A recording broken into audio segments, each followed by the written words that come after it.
Hi friends, आज हमारा electrostatic का जो सेकंड चैप्टर है that is electric potential and capacitance, उसका आज हम लोग थर्ड लेक्चर चेक कर रहे हैं। इस लेक्चर के अंदर हम लोग ये तीन बेसिक जो पॉइंट्स हैं उसको हम लोग कवर करेंगे।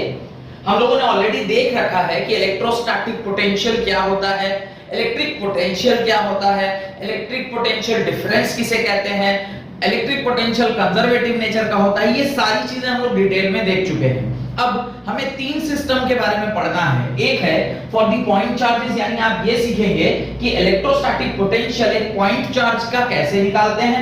Electrostatic potential system of charges, जहां पर एक से ज्यादा चार्ज होते हैं उसके अंदर आप इलेक्ट्रोस्टैटिक पोटेंशियल कैसे निकालते हैं। और जो तीसरा पॉइंट है that is electrostatic potential due to a dipole, जब दो चार्जेस रखे हों इक्वल एंड अपोजिट चार्जेस, तो उसकी वजह से जो इलेक्ट्रोस्टैटिक पोटेंशियल डेवलप होता है किसी एक पॉइंट पर, उसको हम लोग चेक करते हैं। तो एक एक करके ये तीनों पॉइंट आज हम लोग कवर करेंगे इस लेक्चर में। कोशिश करूंगा कि तीनों का तीनों कंप्लीट हो जाए। हो गया तो वेल एंड गुड, नहीं हुआ तो शायद दो तक तो कंप्लीट कर ही दूंगा, तीसरा शायद अगले लेक्चर में आएगा।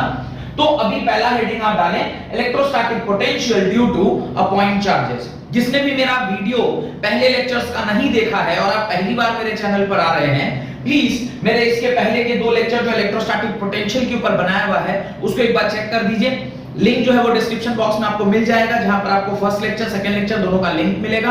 प्लीज पहले उन लेक्चर्स को देखिए, वहां पढ़ लेने के बाद देन अगर आप ये थर्ड लेक्चर देखते हैं तो शायद अंडरस्टैंडिंग बेटर होगी। इसलिए मैं रिक्वेस्ट करूंगा कि पहले आप फर्स्ट और सेकंड लेक्चर देख लें और फिर आप थर्ड लेक्चर में अटेंड करें। तो अभी आप हेडिंग डालें electrostatic potential due to point charge. तो ये हमारा पहला टॉपिक है that is electric potential due to a point charge.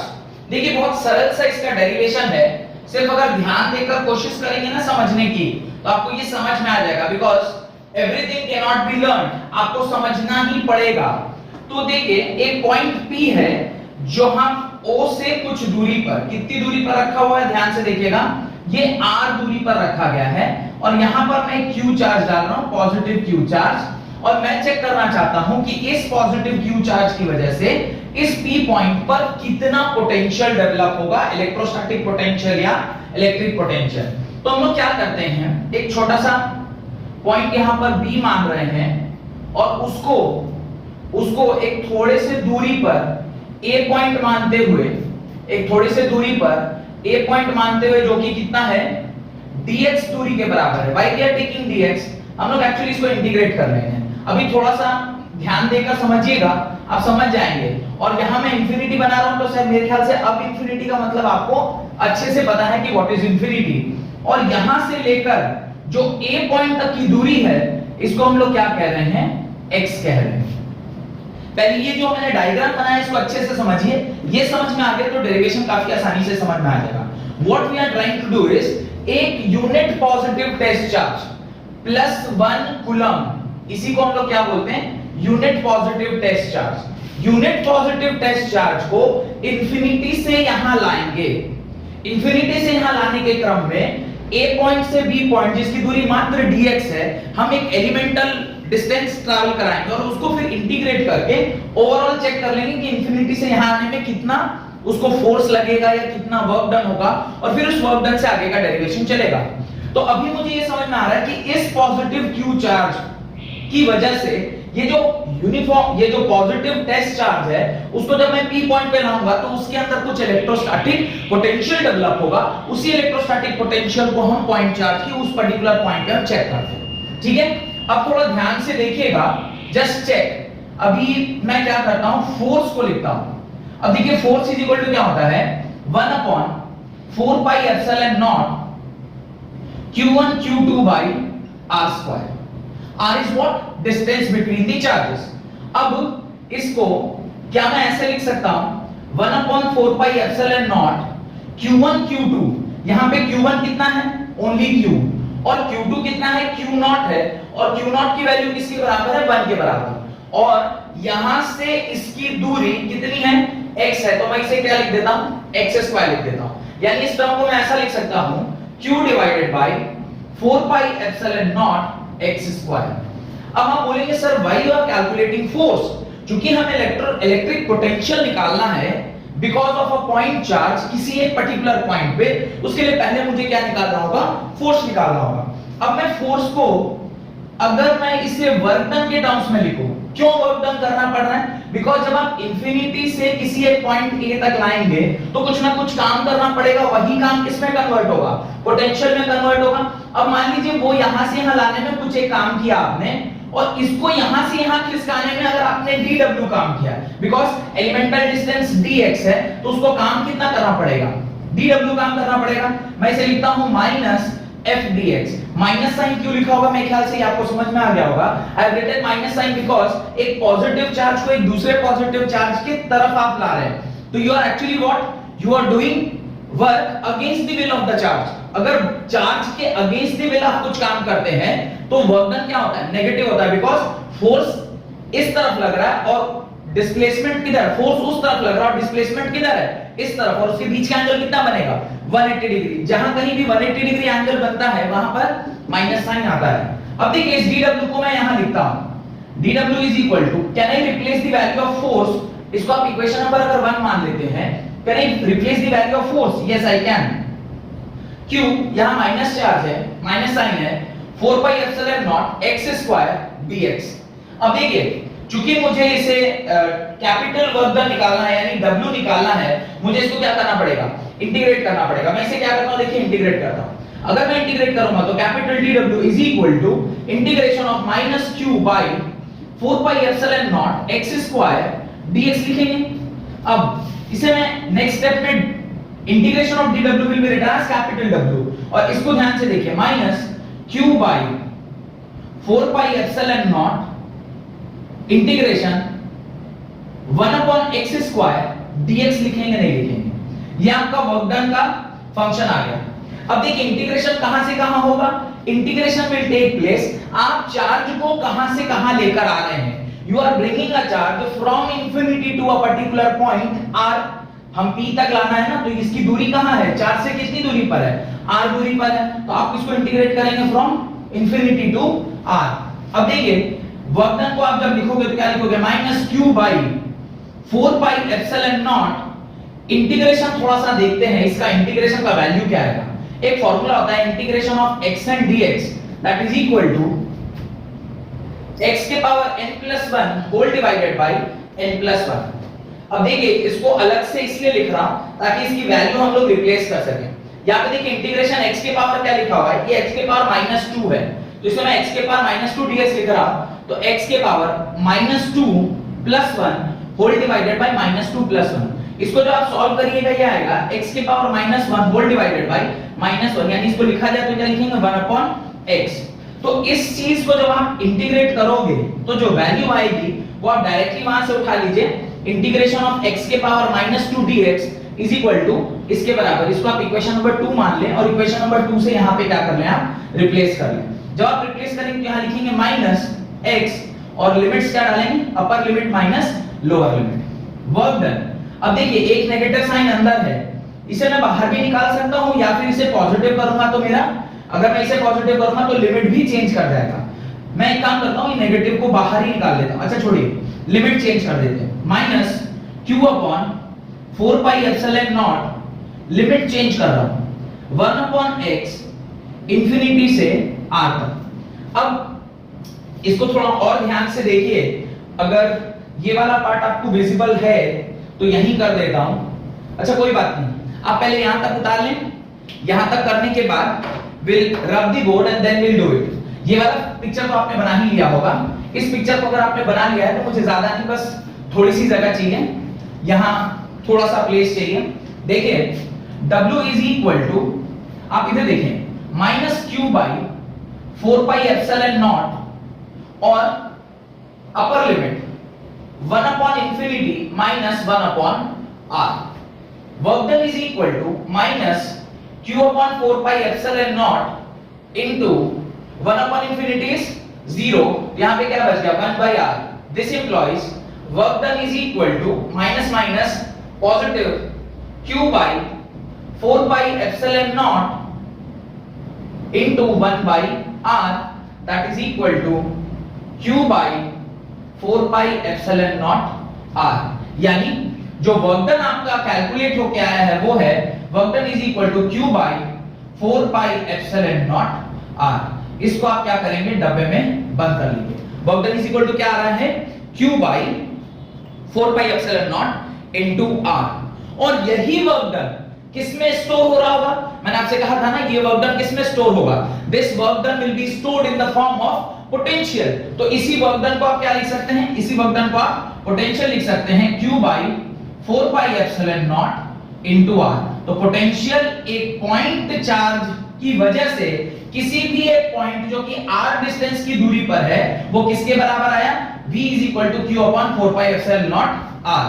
अब देखिए यहां से एक चीज जो मैं कंक्लूड कर सकता हूं वो ये है कि पोटेंशियल जो है वो इनवर्सली प्रोपोर्शनल टू R है। यानी ये तीनों के तीनों ही जो मैंने ब्रैकेट बनाए हैं, जो डब्बा मैंने बनाया है, ये तीनों ही बहुत ही इंपॉर्टेंट है। ये बॉक्स भी बहुत इंपॉर्टेंट है फार्मूला पॉइंट ऑफ व्यू से, ये बॉक्स भी बहुत इंपॉर्टेंट है फार्मूला पॉइंट ऑफ व्यू से, और ये बॉक्स भी बहुत ज्यादा इंपॉर्टेंट है फार्मूला पॉइंट ऑफ व्यू से। तो इन तीनों को आप वहां पर लिख लें, इसको आप अपनी कॉपी में उतार लीजिए। पूरा डेरिवेशन है जिसको आप अपनी कॉपी में लिखना चाहिए।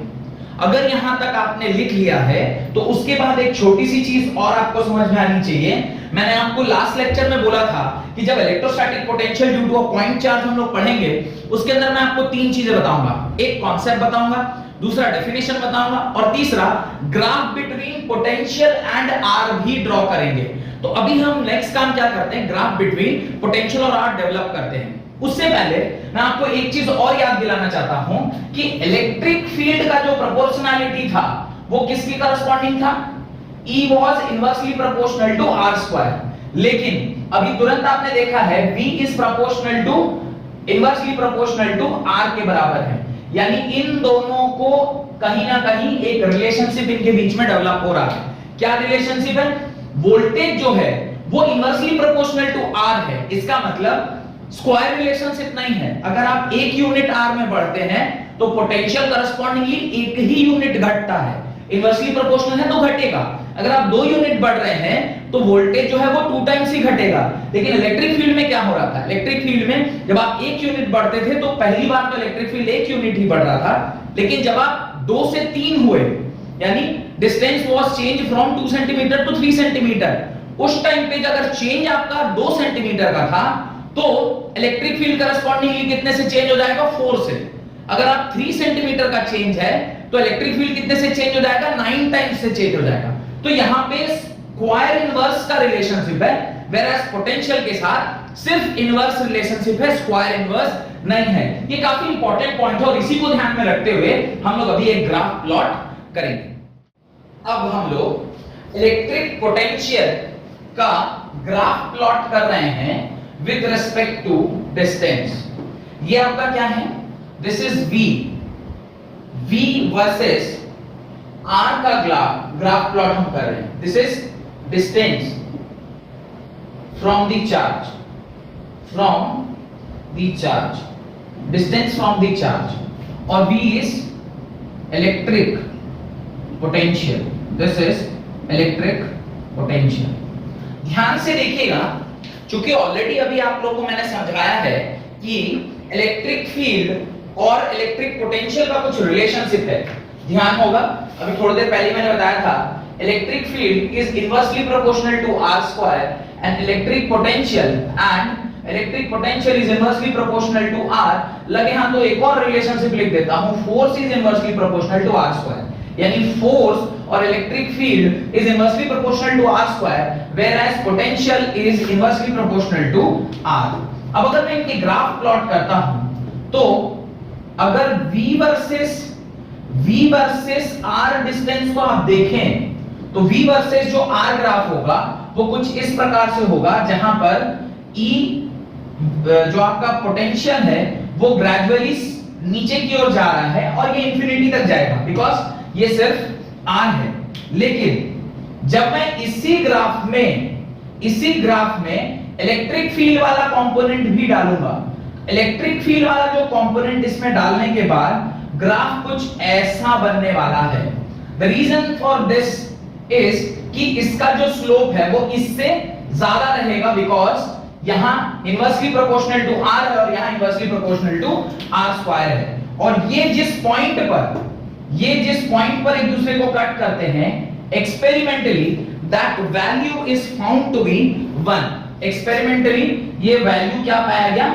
1.0 ये आपका डिस्टेंस पाया गया है। और जिस पॉइंट पर ये कट रहा है इलेक्ट्रोस्टैटिक फील्ड, इलेक्ट्रिक फील्ड या इलेक्ट्रिक पोटेंशियल, उसको भी क्या बोल रहे हैं? 1 वोल्ट बोल रहे हैं। यानी red is denoting what? Red is denoting voltage and black is denoting what? It is denoting electric field. और इलेक्ट्रिक फील्ड या मैं फोर्स बोलूं तो बात एक ही है, बिकॉज़ दोनों इनवर्सली प्रोपोर्शनल ग्राफ में होते हैं। तो प्लीज इसको आप अपनी कॉपी में जरूर बना लें और उसके नीचे, इस ग्राफ के नीचे बस एक बात लिख लीजिएगा, due to a single charge at a particular point which is r distance apart from a point charge, the force is inversely proportional to the square of distance between them. The electric field is inversely proportional to the square of distance between them, and the electric potential is inversely proportional to only the distance between them.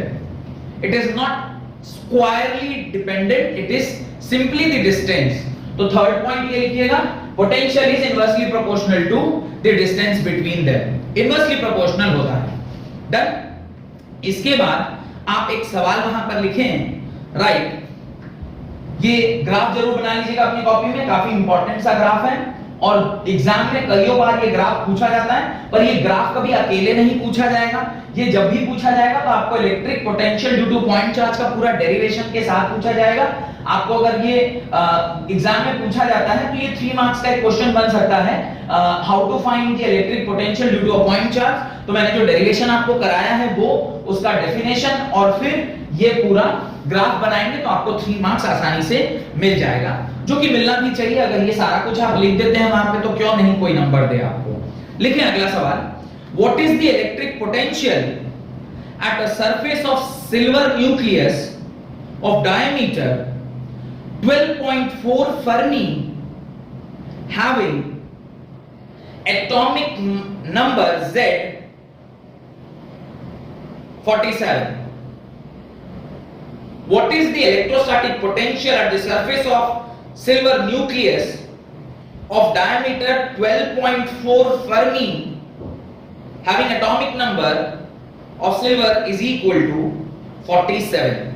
आपको atomic number दिया हुआ है, आपको diameter की value दी गई है और आपसे कह रहा है कि भाई आप बताइए इलेक्ट्रोस्टैटिक प्रिंसिपल, इलेक्ट्रोस्टैटिक जो पोटेंशियल है वो कितना होगा। काफी आसान सा क्वेश्चन है, इसका सॉल्यूशन हम लोग लगे हाथों अभी तुरंत चेक कर लेते हैं। देखिए क्या है इसका सॉल्यूशन। होप कि ये ग्राफ आपने अपनी कॉपी में बना लिया होगा। चलिए चेक करते हैं कि ये सवाल कैसे सॉल्व होगा। बहुत ही आसान सवाल है। सवाल कह रहा है आपको पोटेंशियल निकालना है। पोटेंशियल किसकी वजह से? न्यूक्लियस के ऊपर। किसकी वजह से? उसके अंदर के चार्जेस की वजह से। तो पोटेंशियल का फार्मूला होता है V = Q by 4 pi epsilon naught R। अब पोटेंशियल, ये इसका मैं सॉल्यूशन बता रहा हूं इस सवाल का। पोटेंशियल, अब देखिए मुझे चार्ज निकालना है। चार्ज डायरेक्टली तो नहीं निकलेगा पर इनडायरेक्टली निकल सकता है, क्योंकि एक यूनिट चार्ज की वैल्यू होती है 1.6 × 10⁻⁻19 कूलम। लेकिन इसने जो बोला है वो किसके बारे में कह रहा है? Ag, सिल्वर के बारे में बात कर रहा है। और सिल्वर के न्यूक्लियस में टोटल नंबर ऑफ प्रोटॉन्स कितने होंगे? तो जितना उसका एटॉमिक नंबर होता है। एटॉमिक नंबर किसी भी एटम का, एटॉमिक नंबर किसी भी एटम का इज इक्वल टू होता है नंबर ऑफ प्रोटॉन्स के बराबर, नंबर ऑफ प्रोटॉन्स के बराबर। तो क्वेश्चन में मेरे ख्याल से उसने कहा है 47 is the atomic number of silver. तो Ag का atomic number Z of Ag दिया हुआ है 47। अब अगर दिया हुआ है तो नेट चार्ज Q कितना निकलेगा? 47 into 1.6 into 10⁻⁻19 कूलम। तो अब यही इसी वैल्यू को आप कहां यूज कर लीजिएगा? यहां यूज कर लीजिएगा। तो आप लिखेंगे 1/4 pi epsilon naught into Q की वैल्यू आप लिखेंगे 47 into 1.6 into 10⁻⁻19 whole divided by. अब देखिए नेक्स्ट टर्म जो है वो R है। तो ये तो हमने Q का कैलकुलेशन कर लिया। अब R के बारे में देखते हैं। R उसने बोला है 12.4 फर्मी 12.4 फर्मी। पर ये जो उसने फर्मी बोला है, this is not actually radius, this is diameter. अब डायामीटर बाय 2 ये किसके बराबर होता है? रेडियस के बराबर। तो रेडियस इज इक्वल टू क्या हो जाएगा? 12.4 whole divided by 2 that is 6.2 fermi. Fermi मतलब 10⁻15 मीटर। तो अब आप इसकी वैल्यू को कहां पुट कर दीजिए? यहां पुट कर दीजिए। 6.2 into 10⁻15 v is equal to 1/4 pi epsilon की वैल्यू होती है 9 into 10⁹9 into 47 into 1.6 into 10⁻19 whole divided by 6.2 into 10⁻15। ध्यान रखिएगा यहाँ पे स्क्वायर नहीं आता है, पोटेंशियल के टर्म में वो डायरेक्टली भी आता है। और जब इस सारे वैल्यूज को आप सॉल्व करेंगे, the final answer which you are going to get is 1.09 into 10⁻⁻7 1.09 into 10⁻⁻7 नहीं सॉरी +7 इतना वोल्ट आपको यहां पर मिल जाता है। तो काफी सरल सा सवाल था, सिर्फ आपको वैल्यूज पुट करने थे और वैल्यूज डायरेक्टली नहीं दिए गए थे, कुछ फर्मी के टर्म्स में आपको रेडियस दिया हुआ था, डायमीटर दिया था, उसको आपने रेडियस में बदला। आपको एटॉमिक नंबर दिया हुआ था, एटॉमिक नंबर दिया है तो आपने उसको नेक्स्ट चार्ज निकालने के लिए Q एक charge of proton into atomic number किया तो आपका नेक्स्ट चार्ज निकल गया, तो Q की वैल्यू वहां से आ गई। और 1/4 pi epsilon की वैल्यू तो आप जानते हैं 9 into 10⁻9 होता ही है। और जब हम इसे सॉल्व किए तो मेरा आंसर आया 1.09 into 10⁻7 वोल्ट। ठीक है, तो काफी आसान सा सवाल था, इसको उतार लीजिए अपनी कॉपी में। फिर अगला सवाल लिखिए, अ point charge Q is placed at point O. A point charge Q is placed at point O as shown in the figure. अभी मैं फिगर आपको दिखाता हूं किस प्रकार से बनाया हुआ है। पहले पूरा क्वेश्चन लिख लें। Is the potential difference VA minus VB positive, negative or zero? Is the potential difference VA minus VB positive, negative or zero if Q is पहला बिट पॉजिटिव, दूसरा बिट नेगेटिव। पहला बिट पॉजिटिव, दूसरा bit negative. Question लिख लिया है, तो now will see the solution of this particular question. तो ये डायग्राम आपने बना लिया होगा, जो ये डायग्राम आपको दिया गया था क्वेश्चन में, तो ये डायग्राम जरूर आपने बना लिया होगा। अब देखिए हम लोग कोशिश करते हैं समझने की कि मुझे पोटेंशियल डिफरेंस निकालना है। तो अब देखते हैं यहां से यहां की दूरी को मैं क्या बोलता हूं? मैं इसे RA बोलता हूं। और यहां से लेकर यहां तक की दूरी को मैं क्या बोलता हूं? RB बोलता हूं। मुझे अगर निकालना है कि चूंकि देखिए आप चार्ज को यहां से यहां लाए हैं, यहां से बाहर है, चार्ज चूंकि यहां रखा है तो आप वहां से यहां ला रहे हैं, तो पोटेंशियल VA minus VB होना चाहिए। ठीक है, देखिए कुछ भी लिखिए, आप VA minus VB लिखिए या VB minus VA लिखिए। सपोज करिए मैं VA minus VB लिखता हूं। अब मैंने अगर VA minus VB लिखा है तो इसका फार्मूला क्या होगा? Q upon 4 pi epsilon naught 1 upon RA minus 1 upon RB। ये बात समझ में आई कि नहीं आई, पहले ये बताइए कि जब आप इन दोनों का पोटेंशियल डिफरेंस लिखेंगे VA minus VB is equal to Q upon 4 pi epsilon naught 1 upon RA minus 1 upon RB। याद करिए, जब इसके पिछले वाले डेरिवेशन में हमने यहाँ पर RA की जगह पे क्या लिखा था? इंफिनिटी। ये याद होगा 1 upon RA minus 1 upon RB दोनों का जो अपर लिमिट और लोअर लिमिट पुट किया था। क्योंकि यहाँ पे अपर लिमिट और लोअर लिमिट यहाँ पे वैल्यूज दी गई हैं, इसलिए हमने RA और RB लिखा है। अब देखिए एक छोटा सा कॉन्सेप्ट यहाँ पे छुपा हुआ है। RB is greater than RA। Radius यहां से इसकी दूरी ये RB है और यहां से इसकी दूरी RA है। अगर RB is greater than RA तो 1 upon RB और 1 upon RA में RA हमेशा क्या होगा? बड़ा होगा। ऑब्वियस है RA बड़ा होगा। यानी इस टर्म को अगर आप ध्यान से देखिए 1 upon RA minus 1 upon RB ये ऑलवेज पॉजिटिव होगा। ये क्या होगा? Always positive. Why it is always positive? क्योंकि 1 upon RA बड़ा है और बड़े में से अगर आप छोटे को माइनस करते हैं तो ये क्वांटिटी पॉजिटिव, यानी VA minus VB जो वैल्यू है वो हो गई Q divided by 4 pi epsilon naught into some positive quantity 1 upon 4 pi epsilon naught। यानी 4 pi epsilon naught भी क्या है? एक पॉजिटिव क्वांटिटी है, यानी ये भी पॉजिटिव ये भी पॉजिटिव, यानी VA minus VB is only dependent on Q की वैल्यू, VA माइनस VB सिर्फ किसके ऊपर डिपेंडेंट है? Q के ऊपर। अगर मेरा Q अगर मेरा कैसा हो? पॉजिटिव हो, तो VA माइनस VB क्या होगा? पॉजिटिव होगा। और अगर मेरा Q नेगेटिव हो, तो VA माइनस VB क्या होगा? नेगेटिव होगा। यानी पोटेंशियल अगर किसी चीज के ऊपर डिपेंड करता है, तो इस केस में हमें क्लियरली दिखाई दे रहा है वो किसके ऊपर? चार्ज किस प्रकार का है। और अगर इसी केस में मेरा Q 0 होता, यानी जिस चार्ज की हम बात कर रहे हैं वो 0 होता, तो फिर मेरा आंसर क्या आता? पोटेंशियल 0 हो जाता। तो it only depends, the value of VA minus VB is depending on the charge in this case, because बाकी सारी चीजों का ऑलरेडी हम लोगों ने कॉन्सेप्ट देख लिया है कि चूंकि ये 1/RA माइनस 1/RB पॉजिटिव होने जा रहा है, 4πε0 एक पॉजिटिव क्वांटिटी है, तो पॉजिटिव बाय पॉजिटिव ये ऑलवेज एक पॉजिटिव क्वांटिटी होगा। अब Q अगर पॉजिटिव है तो VA minus VB positive, Q अगर नेगेटिव है तो VA माइनस VB नेगेटिव। तो यही सवाल आपसे पूछा गया था। अ point charge Q is placed at point O as shown in the figure. It is the potential difference VA minus VB. VA minus VB, VA में से आप VB को घटा रहे हैं, ये पॉजिटिव होगा, नेगेटिव होगा और 0 होगा अगर चार्जेस की इस तरह के वैल्यूज कुछ दिए हुए। अब हम लोग ना इसको कॉमन सेंस से देखते हैं। सपोज करिए ये एक पॉजिटिव क्वांटिटी, Q क्या है? पॉजिटिव है।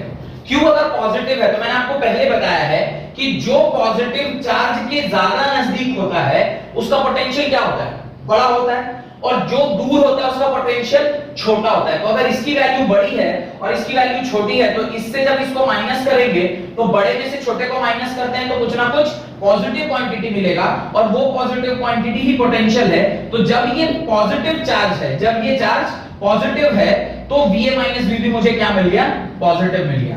लेकिन ये चार्ज नेगेटिव है। केस नंबर 2 में कह रहा है कि Q कैसा होना चाहिए? नेगेटिव। अगर मेरा Q नेगेटिव है, तो जो ज्यादा नजदीक अगर आप पॉजिटिव चार्ज को लाएंगे तो इसका पोटेंशियल कम होगा। क्यों? क्योंकि ये तो खुद ही इस तरफ आना चाहता है। अगर वो खुद इस तरफ आना चाहता है तो उसका वर्क डन पॉजिटिव होगा, और अगर उसका वर्क डन पॉजिटिव हुआ तो उसका पोटेंशियल नेगेटिव होगा, यानी छोटा होगा। तो QA इस बार छोटा है QB से, सॉरी VA इस बार छोटा है VB से, यानी VA माइनस VB ये बड़ा है ये छोटा है। तो बड़े में से जब छोटा घटाएंगे तो पॉजिटिव आता है, तो छोटे में से बड़ा घटाएंगे तो क्या आएगा? नेगेटिव आएगा। इसलिए आपका क्या आया? VA माइनस VB क्या आ गया? नेगेटिव आ गया। तो आप कंसेप्चुअली भी चेक कर सकते थे, जो हम लोगों ने ऑलरेडी चेक किया हुआ है, ये कॉन्सेप्ट ऑलरेडी हम सीखे हुए हैं, तो वहां से भी आप निकाल सकते थे कि VA माइनस VB की वैल्यू क्या आने वाली है। अगला हेडिंग डालें, electrostatic potential due to a system of charges. Electrostatic potential due to a system of charges. अब जो हमारा नेक्स्ट टॉपिक है that is electric potential due to system of charges. अब देखिए सिस्टम ऑफ चार्जेस की वजह से पहले तो थोड़ा सा वहां पे आपको कंसेप्चुअल अंडरस्टैंडिंग होना चाहिए कि सिस्टम ऑफ चार्जेस हम बोलते हैं किसको। वैसे सुपरपोजिशन प्रिंसिपल वगैरह सब कुछ आपको पहले से पढ़ाया हुआ है। अगर आपने नहीं पढ़ा है तो सुपरपोजिशन प्रिंसिपल इलेक्ट्रोस्टैटिक का जो मेरा सेकंड या थर्ड लेक्चर होगा शायद उसमें आप जाके इसको चेक कर सकते हैं। एक बार डिस्क्रिप्शन बॉक्स चेक कर लीजिएगा, उसके अंदर उसका लिंक भी दिया हुआ है, और लिंक के डिस्क्रिप्शन में मैंने समझाया हुआ है कि किस वाले लेक्चर में क्या चीजें पढ़ाई हुई है। तो एक बार जरा चेक कर लीजिएगा सुपरपोजिशन प्रिंसिपल किसे कहते हैं। काफी इंपॉर्टेंट सा कॉन्सेप्ट है। अगर आप नहीं जानते हैं सुपरपोजिशन प्रिंसिपल तो थोड़ा सा मुश्किल होगा इस टॉपिक को समझने में। तो अगर नहीं देखा है आपने सुपरपोजिशन प्रिंसिपल वाला लेक्चर, या आपको नहीं पता है या आप भूल गए हैं, तो प्लीज पहले सुपरपोजिशन प्रिंसिपल वाला लेक्चर एक बार चेक कर लीजिए and then come to this topic, क्योंकि यहाँ पे आपको वो समझना काफी जरूरी है। Electrostatic potential due to system of charges. Suppose करिए कि यहाँ किसी पॉइंट पर एक चार्ज Q रखा हुआ है, ठीक है। अब इस पॉइंट की वजह से there are multiple charges. Suppose करिए यहाँ पे एक चार्ज रखा है, यहाँ एक चार्ज है, यहाँ एक चार्ज है, यहाँ एक चार्ज है, और यहाँ एक चार्ज है, और डॉट डॉट डॉट डॉट कई सारे चार्जेस हैं, कई सारे चार्जेस हैं। हर जगह पर जो चार्ज रखा हुआ है उसकी एक वैल्यू होगी। सपोज करिए मैं उसको क्या बोल रहा हूँ? Q1 बोल रहा हूँ, इसको मैं Q2 बोल रहा हूँ, इसको मैं Q3 बोल रहा हूँ, इसको मैं Q4, this is Q5, and ये nth चार्ज है इसलिए Q1 बोल रहा हूँ, एंड दिस इज Q0। इसके ऊपर ही हम चेक करना चाहते हैं कि इन सारे चार्जेस की वजह से इसके ऊपर क्या पोटेंशियल डेवलप होगा। तो इनके बीच की जो दूरी होगी इसे मैं R1 लेता हूं, इसके बीच की दूरी को R2, इसके बीच की दूरी को R3, इसको R4, इसको R5, और चूंकि यहाँ पे nth चार्ज है तो उसकी दूरी को मैं Rn लेता हूं। तो आप देखिए V1 में क्या लिखूंगा? V1 में लिखूंगा चार्ज जिसकी वजह से आप पोटेंशियल चेक कर रहे हैं divided by 4 pi epsilon naught into r1। V2 में क्या लिखूंगा? V2 में लिखूंगा Q2 by 4 pi epsilon naught into r2। V3 क्या लिखेंगे? Q3 by 4 pi epsilon naught into r3 dot dot dot. जब मैं Vn लिख रहा हूंगा तो मैं क्या लिखूंगा? Qn whole divided by 4 pi epsilon naught into Rn। यहां तक मेरे ख्याल से कोई भी आपको दिक्कत नहीं हो रही होगी कि ये V1 V2 V3 dot dot ये सारा V1 तक हमने लिख लिया है। अब मुझे ये चेक करना है कि इसके इस पॉइंट के ऊपर इन सारे चार्जेस की वजह से नेट पोटेंशियल कितना होगा, यानी मुझे V नेट निकालना है। अब मैंने आपसे ये पहले भी कहा हुआ है कि एडिशन दो ही प्रकार से होती है, एक वेक्टोरियल एडिशन, दूसरा अलजेब्रिक एडिशन। जब किसी वेक्टर क्वांटिटी को आपस में हम ऐड करते हैं तो वहां पे वेक्टोरियल एडिशन लगता है। अगर कोई स्केलर क्वांटिटी है जिसको हम ऐड कर रहे हैं तो वहां पे स्केलर एडिशन लगता है। चूंकि इस जगह पर हमारा जो वेक्टर है, हमारा जो क्वांटिटी है वो एक स्केलर क्वांटिटी है, तो इसको हम किस प्रकार से ऐड करेंगे? अलजेब्रिकली ऐड करेंगे। अलजेब्रिकली ऐड करना मतलब 1 + 2 + 3 = 6। This is algebraic addition. पर 1 + 2 + 3 इज नॉट इक्वल टू 6। वहां पे आपको लगेगा 1 + 3 का जो रिजल्टेंट होगा वो होगा 1 का होल स्क्वायर + 3 का होल स्क्वायर + 2 * 1 * 3 cos थीटा का अंडर रूट। ऐसे जब रिजल्टेंट निकालते हैं, याद होगा आपने दो वेक्टर का रिजल्टेंट कैसे निकलता है? a और b वेक्टर है, इनका रिजल्टेंट निकालना है तो रिजल्टेंट का फार्मूला आता है r = √a² + b² + 2ab cos theta. तो वो वाला फार्मूला हम लोग वहां लगाते हैं जो हमने इलेक्ट्रिक फील्ड में लगाया था। इलेक्ट्रिक फील्ड एक वेक्टर क्वांटिटी है, उसका जब हमने एडिशन किया था यानी सुपरपोजिशन प्रिंसिपल से निकाला था कि electric field due to system of charges, तो वहां पे हम लोगों ने वही वाला फार्मूला लगाया था जहां पे हमें वेक्टर एडिशन करना था। पर चूंकि now we are concerning with the electric potential which is a scalar quantity, तो हमें इसको कैसे ऐड करना होगा? अलजेब्रिकली ऐड करना होगा। अलजेब्रिकली ऐड करेंगे तो इन सारी क्वांटिटीज को ऐड कर देते हैं। सिंपल एडिशन है, v1 + v2 + v3 + dot dot dot dot dot dot plus vn तक हमने ऐड कर दिया। अब मैं इसकी वैल्यू यहां पुट करता हूं, क्या लिखूंगा? q1 whole divided by 4 pi epsilon naught r1 plus v2 क्या लिखूंगा? q2 4 pi epsilon not r2 plus q3 क्या लिखूंगा? v3 क्या लिखूंगा? 4 pi epsilon not r3 plus dot dot dot dot plus qn 4 pi epsilon not rn। ध्यान से समझिए, क्या मैं यहां से 1/4 पाई एप्सिलॉन नॉट को कॉमन ले सकता हूं? तो मेरे पास क्या बचेगा? q1/r1 plus q2/r2 plus q3/r3 plus dot dot dot dot qn/rn, यही टर्म बचेगा। अब इसको अगले स्टेप में क्या लिख सकते हैं? v net = 1/4 pi epsilon not summation qi/ri where i goes from 1 से लेकर n तक। यानी v net का जो आपका फॉर्मूला बनेगा वो क्या बन जाएगा? v net = 1/4 pi epsilon not summation qi/ri where i goes from 1 से लेकर n तक। तो ये आपका फॉर्मूला बन गया। ये net potential at a point, suppose मैं इसे थोड़ा देर के लिए p मान रहा हूं, at a point p due to all the charges which are present, उसके अगल बगल में, उसके अगल बगल में जितने भी चार्जेस हैं उन सारे चार्जेस की वजह से इस पॉइंट p पर नेट पोटेंशियल जो डेवलप हो रहा है उसकी वैल्यू इसके बराबर है। अब एक छोटा सा एग्जांपल देखते हैं। सपोज करिए इसकी वजह से जो वोल्ट प्रोड्यूस हो रहा है वो 5 वोल्ट है, इसकी वजह से जो प्रोड्यूस हो रहा है वो 3 वोल्ट है, इसकी वजह से जो प्रोड्यूस हो रहा है वो -4 है। क्या बोला मैंने? 3 एग्जांपल बोला। v1 कितना आ रहा है? +5, v2 कितना आ रहा है? +3 और v3 कितना आ रहा है? -4। और मैं ये कह रहा हूं कि यही 3 ही वहां पर चार्ज प्रेजेंट है जिसकी वजह से पोटेंशियल ये सारे डेवलप हो रहे हैं। तो v नेट में क्या लिखूंगा? ये देखिए एक एग्जांपल बोल रहा हूं मैं आपको, यहां पे थोड़ा ध्यान से देखिएगा, ये बीच में ही मैंने लिख दिया है पर ये एग्जांपल के रूप में आप इसको लिख सकते हैं। अब v नेट में क्या लिखूंगा? v1 + v2 + v3। v1 कितना था? +5, v2 कितना था? +3 और v4 कितना था? -4। अब इसको सॉल्व करें, 8 - 4 ये कितना आ गया? 4 वोल्ट। तो नेट जो पोटेंशियल है v नेट इस केस में कितना आएगा? 4 वोल्ट आएगा और यही हमारा क्या हो जाएगा? आंसर हो जाएगा। यहां पे हमने इसे क्या किया? डायरेक्टली, चूंकि हमें पोटेंशियल की वैल्यू दी गई थी, हमने डायरेक्टली ये वाला फॉर्मूला लगाया और इसी से डायरेक्ट आंसर आ गया। पर अगर आपको डायरेक्टली पोटेंशियल ना दिया गया हो और आपको क्या दिया हुआ? qn या q1r1 q2r2 q3r3, तो फिर ये सारे फॉर्मूले से पहले हम क्या निकाल लेंगे, पोटेंशियल निकाल लेंगे और फिर उस पोटेंशियल को अलजेब्रिकली ऐड या सबट्रैक्ट करेंगे डिपेंडिंग अपॉन द साइन। क्योंकि अभी थोड़ी देर पहले एग्जांपल में हमने देखा था कि अगर कोई चार्ज पॉजिटिव होती है तो उसका जो पोटेंशियल है वो पॉजिटिव होता है, अगर चार्ज नेगेटिव होती है तो उसका जो पोटेंशियल है वो नेगेटिव होता है, और उसको हम लोग पॉजिटिव या नेगेटिव उस प्रकार से रख के और डायरेक्टली वी नेट आसानी से निकाल लेते हैं। तो ये काफी इंपॉर्टेंट सा एक कांसेप्ट है, इसको आप लिख सकते हैं। तो एक ये फार्मूला बहुत इंपॉर्टेंट है, इसको एक तो ये बहुत इंपॉर्टेंट फार्मूला था, और एक ये वी नेट जो लिखा हुआ है, ध्यान से देखिएगा, ये जो वी नेट लिखा हुआ है ना, ये भी काफी इंपॉर्टेंट है। डायरेक्टली अगर मुझे सिर्फ वोल्टेज की ही वैल्यू दे दे तो ये वाला फार्मूला भी बड़े काम का फार्मूला है, इसको भी आप लिख सकते हैं। ये भी फार्मूला बड़े काम का फार्मूला है, v net = v1 + v2 + v3 dot dot dot vi। इसी को मैं अलग तरीके से भी लिख सकता हूं, v net = summation v of i where i goes from 1 to n।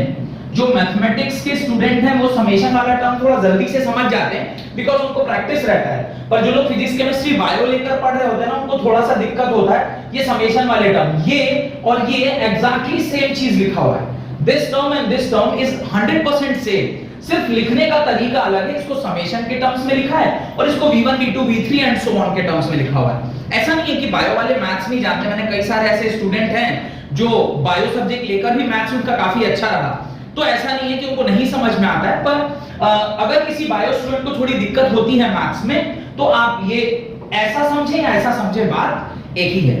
Hope कि यहां तक आपको समझ में आया हो और मैंने जो आपको पढ़ाया है वो भी आपको समझ में आ रहा है। अगर ऐसा हो रहा है तो प्लीज मेरे चैनल को लाइक करें, मेरे वीडियोस को लाइक करें, मेरे वीडियोस को ज्यादा से ज्यादा शेयर करें और मेरे चैनल को सब्सक्राइब जरूर कीजिए ताकि कोई भी नई वीडियो मैं बनाऊं तो वो आप तक पहुंच पाए, उसका नोटिफिकेशन आप तक पहुंच पाए। बहुत बहुत धन्यवाद, थैंक यू वेरी मच। अगले लेक्चर में हम लोग इसके आगे का कंटेंट पढ़ेंगे जहां पे ये देखेंगे कि electric potential due to dipole. Dipole मतलब दो चार्ज। अभी तक क्या देखा, पॉइंट चार्ज देखा, सिस्टम ऑफ चार्जेस देखा, जो तीसरा वाला पॉइंट था दैट इज डाइपोल, उसको हम लोग अगले लेक्चर में देखते हैं। बहुत बहुत धन्यवाद आज की क्लास अटेंड करने के लिए।